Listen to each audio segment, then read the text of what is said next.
There are villains we love to hate, and then there are villains we get. The true genius of One Piece's Don Quixote de Flamingo is that he is somehow both. He's a monster who would watch the world burn with a smile on his face, and yet his actions are forged by a past so tragic they start to make a terrifying kind of sense. This is the story of how a fallen god, brutalized by the very people he once saw as ants, clawed his way back to power, not as king, but as a masterclass in villainy. To get the monster, you first have to understand the god he was supposed to be. Don Quixote de Flamingo wasn't just born with a silver spoon. He was born in heaven itself. As a celestial dragon, he was a world noble, a descendant of the literal creator of the world government, living high above the cloud in the holy land of Marishwa. From the moment he was born, he was taught he was superior in every single way. The world and everyone in it was his to play with. Commoner weren't even people, they were things to be used and thrown away. This divine right was the only truth he ever knew. So when his father, Don Quixote Homing, had a crisis of consciousness and decided to renounce their family status to live like normal people, Doflamingo didn't see it as a noble act. He saw it as the ultimate betrayal. His own father willingly stripped him of his godhood and threw him into the mud. Think about that.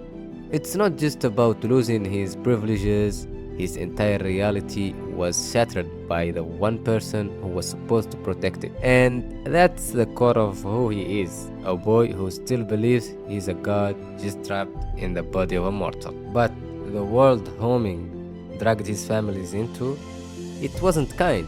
The common people who had suffered for centuries under the heels of the celestial dragon saw his family as a target for all their pent-up rage.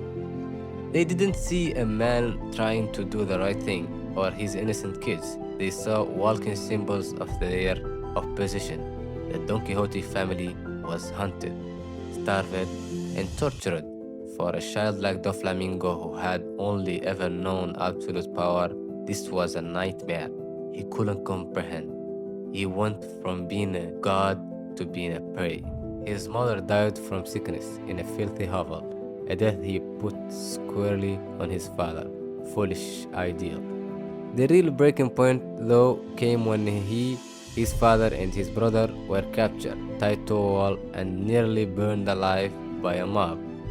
They were being punished for the sins of their ancestor, and in that fire, any piece of normal child was burned away. While his fathers and brother cried and begged for their lives, Doflamingo didn't. He screams for revenge. He learned the world through nature. Right then and there. It's cruel, it's merciless, and the only thing that actually mattered is power. This led to the moment of no return. At just 10 years old, Doflamingo took a pistol and killed his own father. He thought if he just showed up with his father's head, it would be his ticket back to heaven. But the celestial dragon rejected him. They called his family traitors. He was now an outcast in both worlds, too high and mighty for the common man, and too stained by the mud for the god. It was in this final rejection that he, the monster, was truly born. If he couldn't be a god by birthright, he'd become one by force. So, rejected by everyone, Doflamingo decided to build his own kingdom. His natural charisma, which really came from an unshakable belief that he was better than everyone, drew other outcasts to him. Rebel, Pika, Diamante, and Virgo. They didn't just see a leader, they saw their king. They fed his ego, telling him he was destined to rule, and he gave them a purpose. This was the start of the Don Quixote pirate, a twisted version of a royal court, built on shattered trauma and ambition. Doflamingo wasn't just a thug, he was a brilliant manipulator. Going by the codename Joker, he became the most powerful broker in the entire criminal underworld. He dealt in weapon, secrets, and his most valuable product, artificial devil fruit called Smile, which he sold to one of the four emperors, Kaido. His weapon of influence was so huge he could start wars and control entire countries from the shadows. He even blackmailed the world government itself using his knowledge of their greatest secret to force them to make him a warlord of the sea. This gave him a legal get out of jail free card to build his criminal empire. But his real masterpiece, taking back his family's kingdom, Dressrosa. He didn't just conquer it with force, he did it with a terrifyingly smart plan. First, he extorted the king for a ridiculous amount of money. Then, using his string fruit power, he secretly attached string to the king and his soldier, forcing them to attack their own people, but the kingdom fell into chaos. Doflamingo and his crew swooped in to save everyone. Being cheered as heroes, he took the kingdom in a single night, something Crocodile, another warlord, completely failed to do.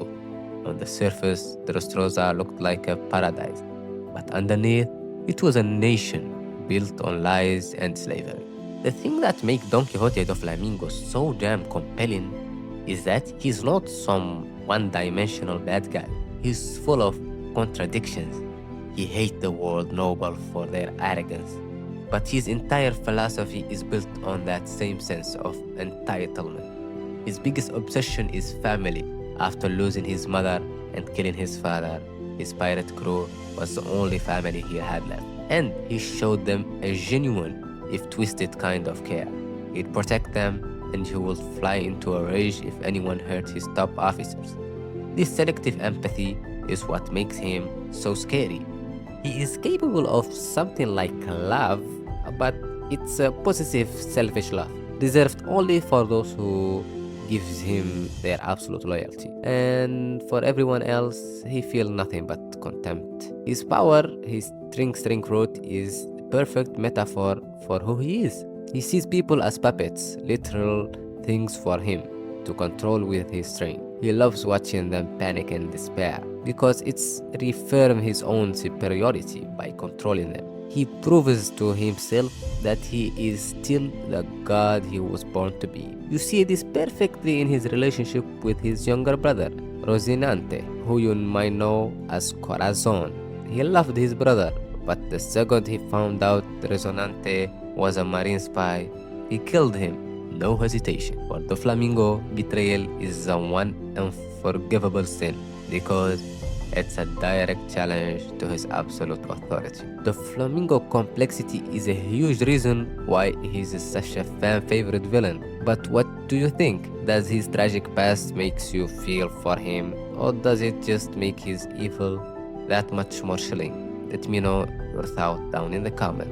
And if you are enjoying this deep dive, maybe stick around for more. For 10 years, Doflamingo ruled Dressrosa like his own personal toy box. Perfect world he built just for himself. But then the Straw Hat Pirates showed up and shattered his entire reality. Luffy and his crew didn't just challenge his strength, they took a sledgehammer to his whole system of control. They exposed his lie, freed the people he'd turned into toys, and gave hope back to the country that had forgotten what it even felt like. Ultimately, Doflamingo's downfall was his own arrogance. He trapped the entire island in his birdcage, a shrinking dome of razor-sharp string, forcing everyone into a literal death game. He thought he could control the chaos just like he controlled everything else in his life, but he couldn't control Luffy's unbreakable will. Their final battle wasn't just a clash of fists. It was a clash of ideologies. The Flamingo's core belief is that justice is just a war. The winner decides what is right and what is wrong. To him, power is the only truth that matters. When Luffy finally beat him, shattering his iconic glasses and his god complex with one last punch, Doflamingo didn't have some last-minute change of heart. He didn't say he was sorry. He raged even in chains. His only regrets was that he lost. He was a monster to the very end, furious that his divine right had been stolen from him all over again. Don Quixote de Flamingo really set a new standard for a villain in One Piece. He was more than a read block.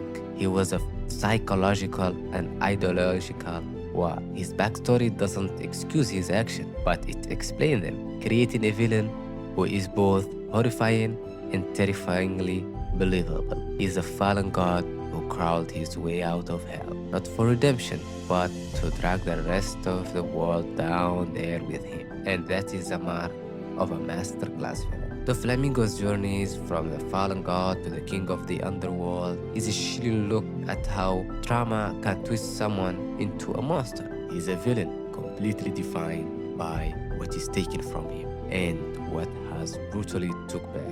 His charisma, his warped sense of family, and his absolute belief in his own superiority makes him one of the most memorable and well-written antagonists, not just in One Piece, but in any story. Thank you for watching. What other character deserve a deep dive? Let me know, and we'll see if we can pull on the string of the One Piece world again soon. See you again.